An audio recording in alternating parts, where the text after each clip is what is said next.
We have major problems in our job market. Let's look at the facts here. The unemployment rate for those aged 15 to 24 is now 14.6%.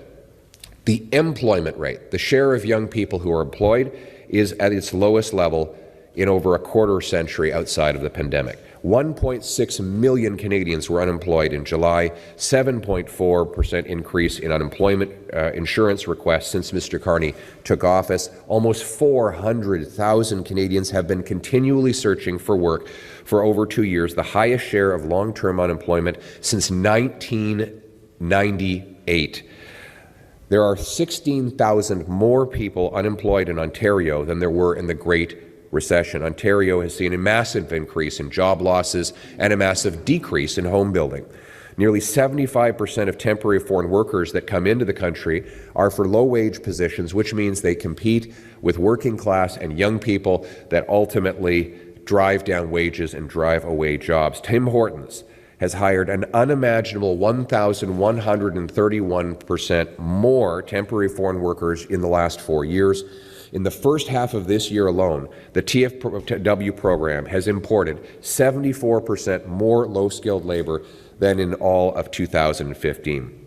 TFWs, the number of temporary foreign workers, is now 2% of our overall workforce, and a staggering number, an unprecedented number. Now, the Liberals promised they would cap the temporary foreign worker program at 82,000, but in the first 6 months, they've already handed out 105,000 permits. To put this into perspective, if they do the same number of permits for temporary foreign workers in the next 6 months that they did in the last, they will break the record again with over 200,000 temporary foreign workers coming in to take jobs when our own young people are facing record unemployment. The Liberals have to answer, why is it that they're shutting our own youth out of jobs and replacing them with low-wage temporary foreign workers from poor countries who are ultimately being exploited?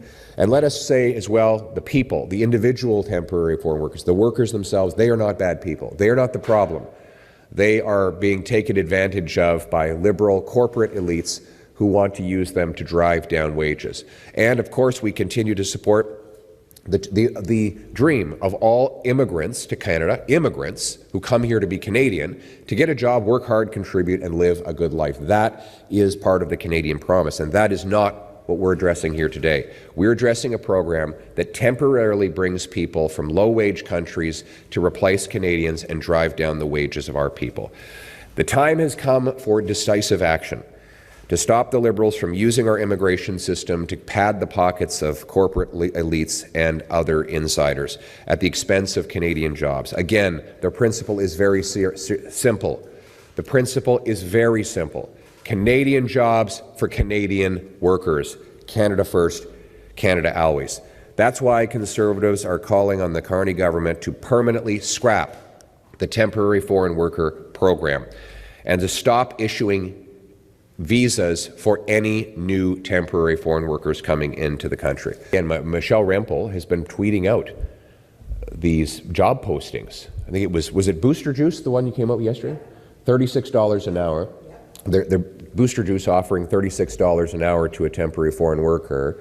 They specifically say they want it to be a temporary foreign worker. Why aren't they offering those jobs to Canadian kids first?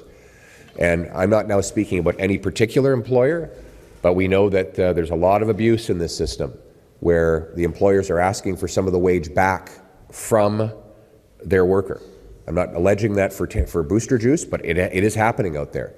It is a very exploitative system that has allowed corporate elites to profit off of driving wages down and driving jobs out, and we're going to put an end to it. Canadian workers deserve Canadian jobs.